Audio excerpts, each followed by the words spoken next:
ایک صاحب لکھتے ہیں کہ آپ اپنے مذہبی بیانیے میں اخلاقیات کی حمایت کرتے ہیں، لیکن طاقت کی سیاست میں آپ اس ناانصافی کے خلاف تقریر، مظاہرے یا قرارداد کی اجازت دینے کے لیے تیار نہیں ہوتے، جو طاقت کی سیاست کے ذریعے مسلط کی جانے والی زیادتیوں کے سامنے جھکنے کے مترادف ہے۔ اسی کے ساتھ ساتھ ایک صاحب لکھتے ہیں کہ مزاحمت، ظلم و ناانصافی کے خلاف انسانی فطرت کا ایک فطری رد عمل ہوتا ہے۔ آپ یہ واضح الفاظ میں کیوں نہیں کہتے کہ فلسطینیوں کی جبری بے دخلی اخلاقی اور قانونی لحاظ سے مکمل طور پر غلط ہے؟ ایک اور صاحب نے لکھا کہ گاندھی صاحب جمہوریت کی حمایت کرتے ہیں، لیکن آج تک کسی بھی فوجی عملیت کے خلاف جدوجہد کی حمایت نہیں کرتے، جبکہ تاریخ گواہ ہے کہ بڑی سیاسی تبدیلیاں اسی جدوجہد سے آئی ہیں۔ اگر فرانس، امریکہ، چین، ایران یا روس یہی سوچ اپنا لیتا تو آج ان پر بھی پرانے نظام مسلط ہوتے۔ کیا واقعی کسی قوم کے لیے صدیوں تک انتظار کرنا ہی واحد رستہ ہے؟ کیا تاریخ میں تبدیلیاں جدوجہد سے نہیں آیا کرتی؟ اور ایک اور صاحب لکھتے ہیں کہ ایسا نہیں کہ ظلم و زیادتی کے خلاف اور مظلوم کے حق میں آواز اٹھانا صرف حق نہیں بلکہ فرض ہے، چاہے ہاتھ سے ہو، زبان سے ہو یا دل سے، کسی نہ کسی صورت میں یہ آواز بلند ہونی چاہیے۔ مظلوم کو یہ درس دینا کہ وہ پہلے ظالم کی جتنی طاقت حاصل کرے پھر اقدام کرے، ایک اخلاقی کمزوری ہے۔ اگر گاندھی، جناح، ہوچیمون، منڈیلا اور طالبان نے بھی اسی پرامن جدوجہد کا رستہ اختیار کیا ہوتا تو کبھی بھی اس استبدادی طاقتیں جھکنے پر مجبور نہ ہوتی۔ اور ایک آخری کمنٹ غام صاحب آپ کی خدمت میں کہا ہے کہ گاندھی صاحب آپ کو یہ کہنے کی توفیق کیوں نہیں ہوتی کہ فلسطین پر نسل کشی باقاعدہ مسلط ہے، اور اللہ نے جس اسلامی ملک کو آج کے دور میں جس حساب سے فوجی طاقت ادا کی ہے اس ملک کو چاہیے کہ فلسطین کے مسلمانوں کی مدد کے لیے پہنچے۔ آپ کو یہ توفیق کیوں نہیں کہنے کی ہو رہی کہ سب کے سب طاقتور اسلامی ممالک کی افواج فلسطین کے بے بس مسلمانوں کی مدد کو پہنچے؟ یہ ان کے لیے فرض عین ہے۔ مسلمانوں کو جب دنیا میں خوف اور دنیا سے آزاد اس سرزمین پر زور بازو سے مزاحمت کرنے کی بات ہوتی ہے تو گاندھی صاحب انہیں صبر کی تلقین کرتے رہتے ہیں۔ اور آخری بات بھی ہم سب پڑھ دیتا ہوں، انہوں نے لکھا ہے کہ عجیب خوف کا عالم ہے، آپ مسلمانوں کو قرآن و سنت کی روشنی میں ہمت کر کے آگے بڑھنے کی تلقین دینے کے بجائے ان کو صبر اور محنت کرنے کی بات کر رہے ہیں۔ سامراج کے احکامات کے سامنے سر تسلیم خم کرنے کی یہ بربادی گاندھی صاحب کے ذمہ ہے۔ کیا فرماتے ہیں؟ سلامتی ہے ان آنکھوں پہ جو ہدایت پہ نظریں جمائے بیٹھی ہیں، ان کانوں پہ جو ذکر خیر کے منتظر رہتے ہیں، اور ان قدموں پہ جو ہدایت کی راہ پہ گامزن ہیں۔ اس بات کا اظہار ہے، اس بات کا اظہار ہر شخص کو کرنے کا حق ہے۔ وہ اپنے نقطہ نظر سے چیزوں کو دیکھتا ہے تو ظاہر ہے کہ یہ چاہتا ہے کہ جو اس کی خواہشیں ہیں، اس کی تمنائیں ہیں، ان کے مطابق ہر شخص اسی طرح کی باتیں کرے جیسی اس کے دل میں پیدا ہوتی ہیں۔ میرے نزدیک دین نے جو مجھے تعلیم دی ہے وہ یہ نہیں ہے، وہ تعلیم یہ ہے کہ الدین والنصیحہ، دین خیر خواہی کا نام ہے۔ یہ مجھے معلوم ہے کہ ظلم کہاں کہاں ہوا ہے، تاریخ میں کہاں کہاں ہوا ہے۔ فاتحین جب قوموں کو رونتے ہوئے آتے ہیں تو ظلم ہی کر رہے ہوتے ہیں۔ اللہ تعالیٰ نے کسی کو بھی یہ حق نہیں دیا کہ وہ لوگوں کے علاقوں پر قبضے کرے، وہ ان کو اپنا محکوم بنائے، وہ ان پر لگان عائد کرے، وہ اپنی مرضی سے ان کے مال لوٹے۔ یہ سب کام فاتحین تاریخ میں کرتے رہے ہیں، یہی کام موجودہ زمانے میں بھی ہو رہا ہے۔ میں نے تو تجزیہ کر کے بتایا تھا جو اس وقت عالمی نظم قائم کیا گیا ہے وہ نہ جمہوریت کے اصول پر قائم کیا گیا ہے، نہ وہ انصاف کے اصول پر قائم کیا گیا ہے۔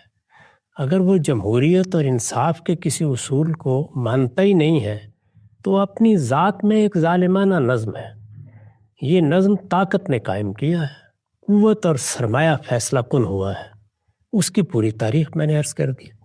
یہ تاریخ جب میں سنا رہا ہوں اور یہ بتا رہا ہوں کہ یہ جرم کیسے ہوا ہے، اس میں نسل کشی کی نوبت کیسے آ گئی ہے، اس کا پس منظر کیا ہے، تو مجھے یہ بتائیے کہ اس کے بعد صرف لغت میں سے مذمت کا لفظ نکالنا باقی رہ گیا ہے، یعنی اس کی حقیقت بیان کی جا رہی ہے۔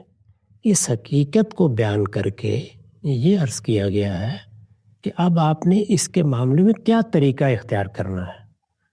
تو دو طریقے ہیں۔ ایک طریقہ یہ ہے کہ قبل از وقت دیوار کے ساتھ ٹکرائیے اور سر پھوڑ کر بیٹھ جائیے۔ دوسرا طریقہ یہ ہے کہ اس کی تیاری کریں۔ اللہ تعالیٰ نے کیا کہا؟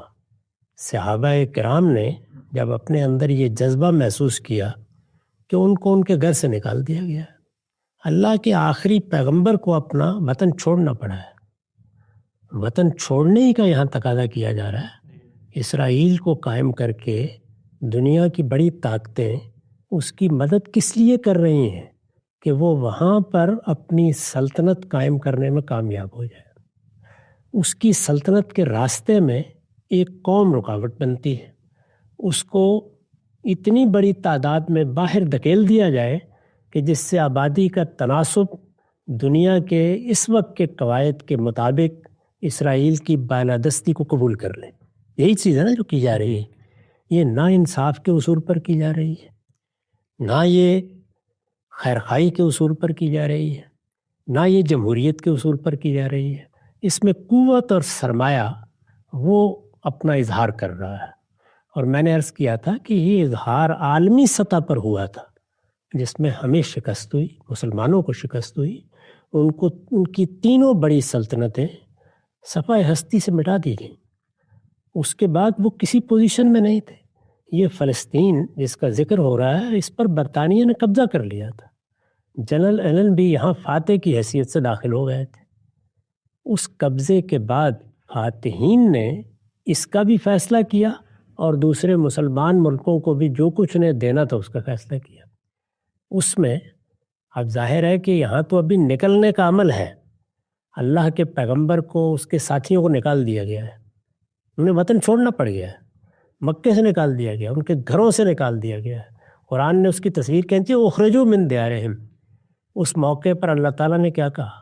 کفوا ایدیکم من القتال، اپنے ہاتھ قتال سے روکے رکھو. اچھا، ابھی اس کا موقع نہیں آیا.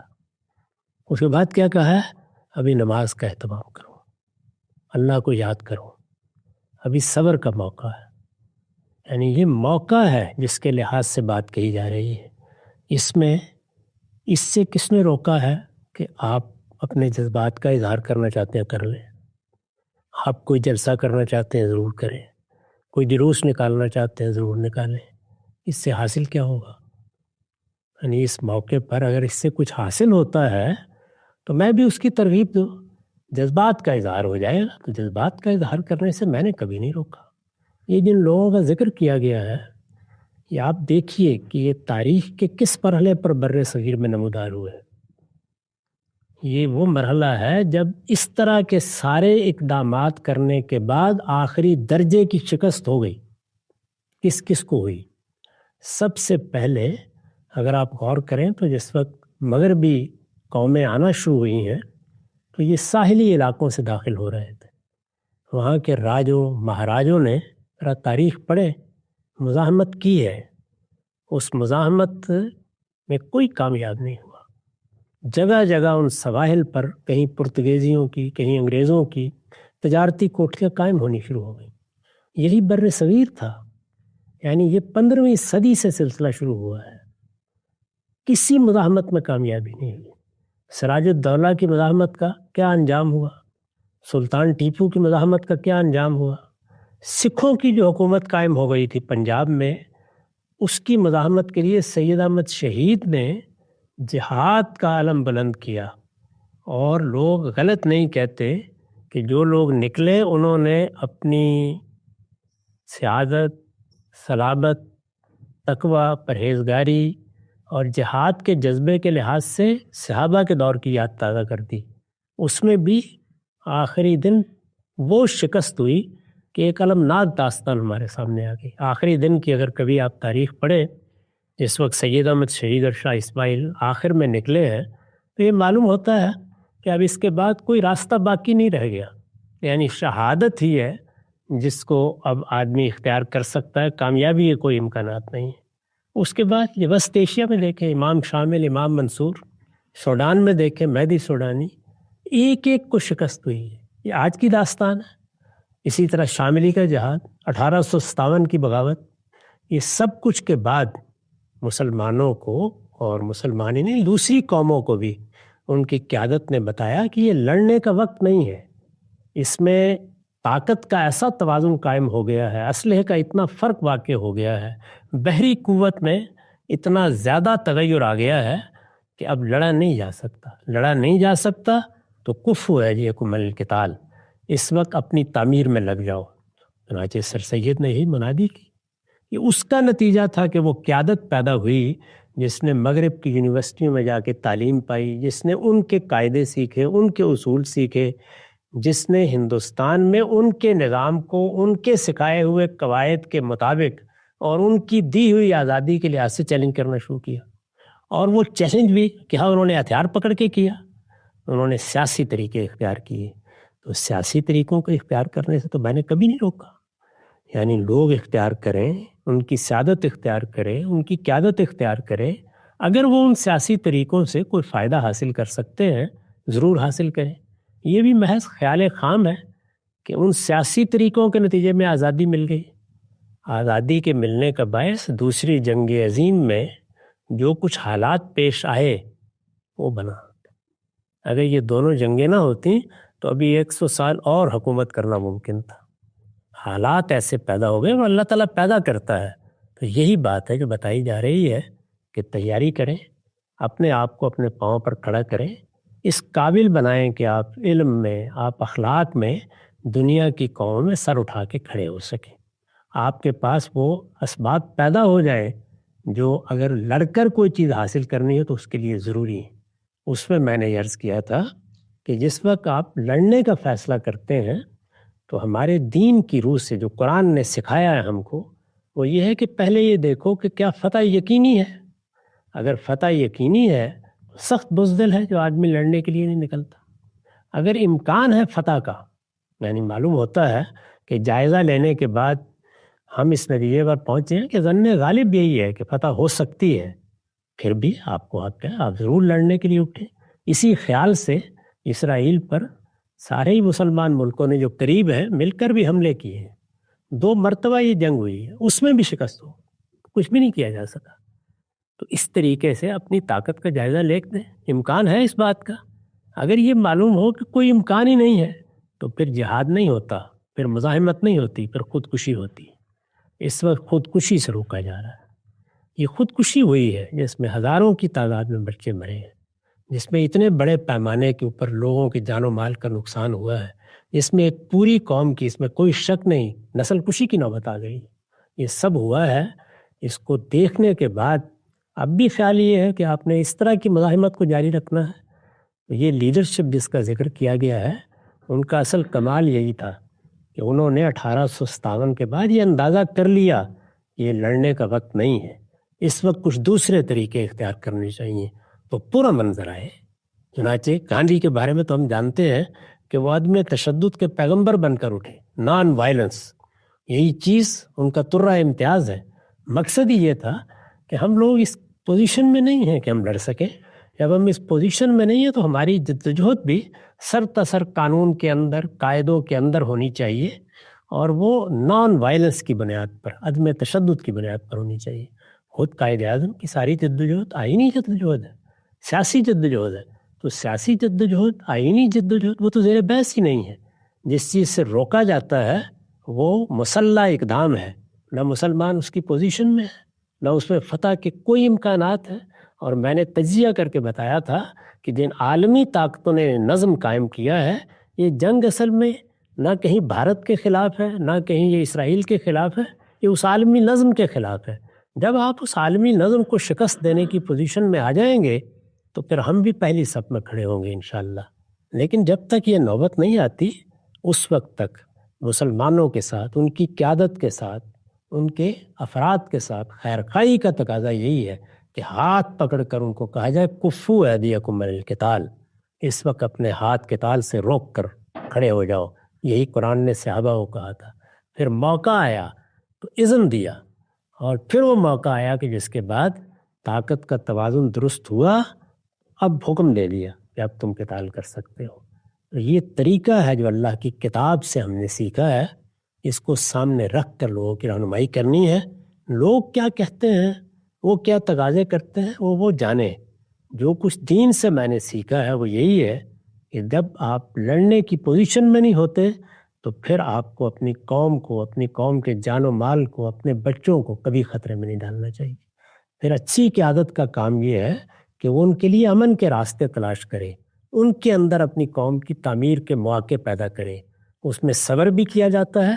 جد و جہد جتنی ممکن ہوتی ہے وہ غیر متشددانہ طریقوں سے جاری بھی رکھی جاتی ہے اگر جاری رکھنا ممکن ہو، اور اس کے ساتھ اپنی تعمیر کا کام بھی کیا جاتا ہے۔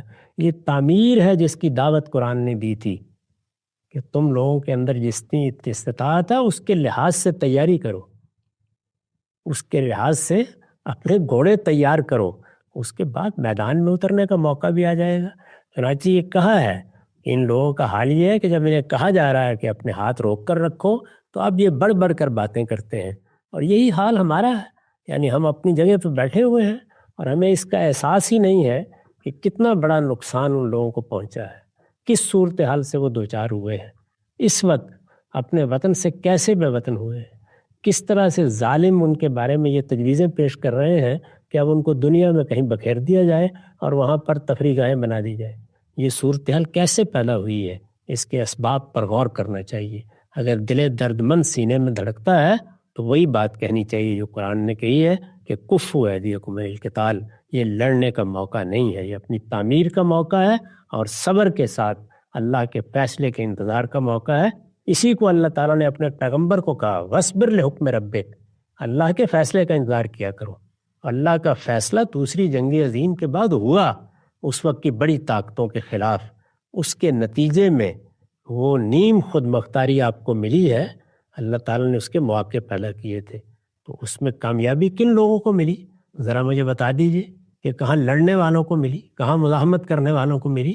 کامیابی پھر انہی لوگوں کو ملی، اور وہی آگے قوموں کی قیادت کرنے کے قابل ہوئے جتنی کچھ بھی ان کو موقع مل سکا، جنہوں نے پرامن جدوجہد کے طریقے اختیار کیے۔ جس جس جگہ دوسرے طریقے اختیار کیے گئے وہاں سوائے اس کے کہ جو کچھ موجود تھا وہ بھی جاتا رہا، جو کچھ پایا تھا وہ بھی کھو دیا گیا، اس کے علاوہ کچھ بھی حاصل نہیں۔ بالکل واضح ہو جاتا ہے۔ ہم سب یہ جو بات آپ نے کی ہے اس پوری بات کے اوپر ایک استدلال پیش کیا جاتا ہے، میں ایک کمنٹ کی صورت میں وہ آپ کے سامنے رکھتا ہوں۔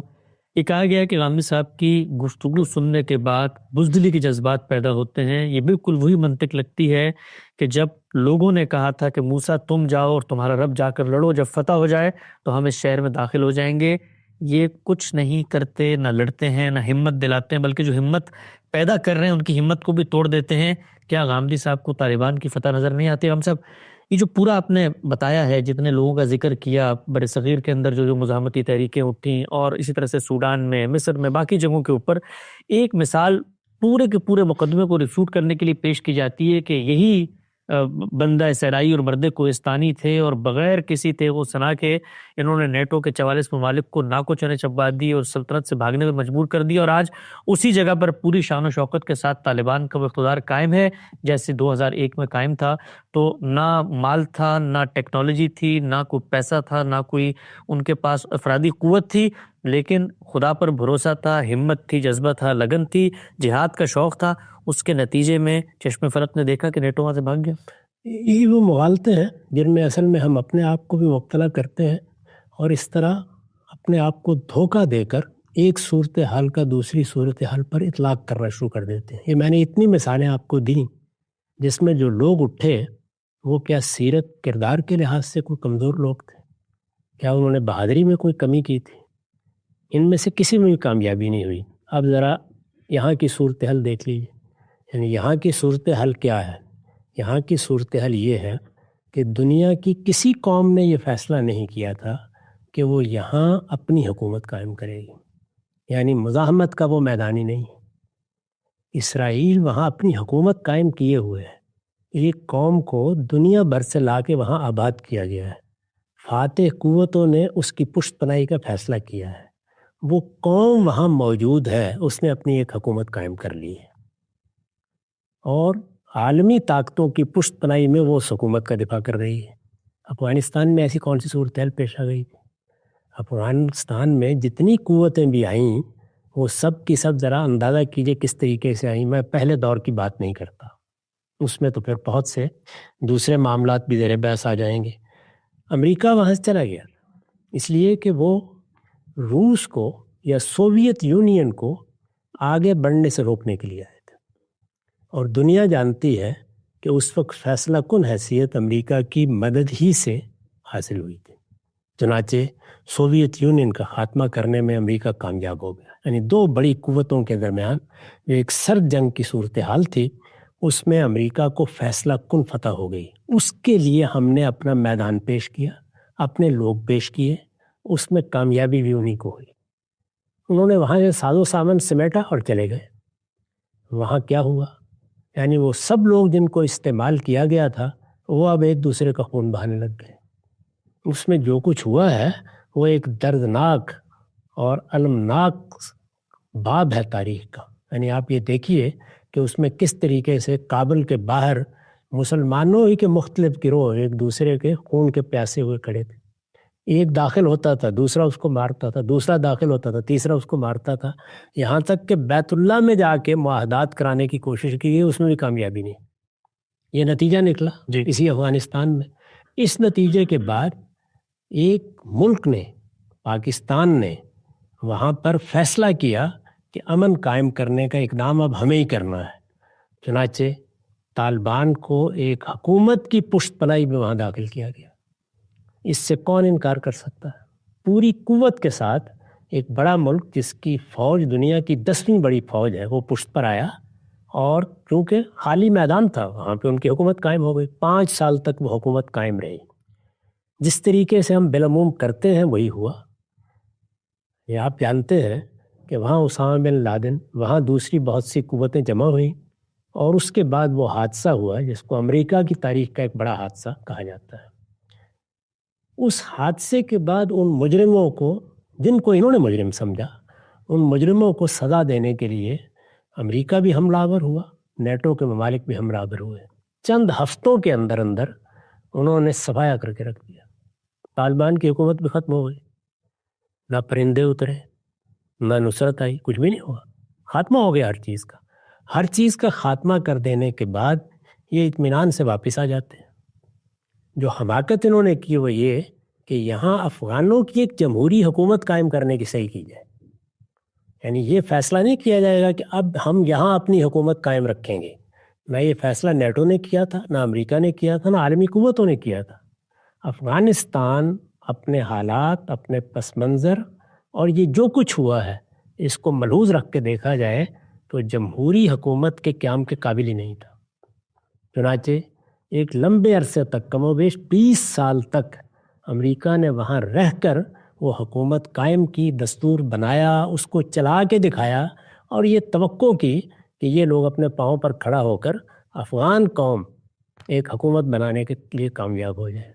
اندازہ کر لیا گیا کہ وہ اس میں کامیاب نہیں ہو سکتے تو اپنا سامان سمیٹا اور چلے آئے. اس کے بعد خالی میدان میں آپ نے جا کر یہ کہا کہ اب تو یہاں رانجھے ہی کے دیس ہوگا. اس کو فتح کہا جاتا ہے. یہ افغان قوم کی شکست ہے، یہ جمہوری اقتدار کی شکست ہے، یہ قانون کی حکمرانی کی شکست ہے. اور اس میں اگر کوئی اس نوعیت کی فتح بھی پائی گئی ہے تو پشت کے اوپر ایک باقاعدہ حکومت دنیا کی 10ویں بڑی فوج کے ساتھ اور وسائل کے ساتھ کھڑی رہی ہے.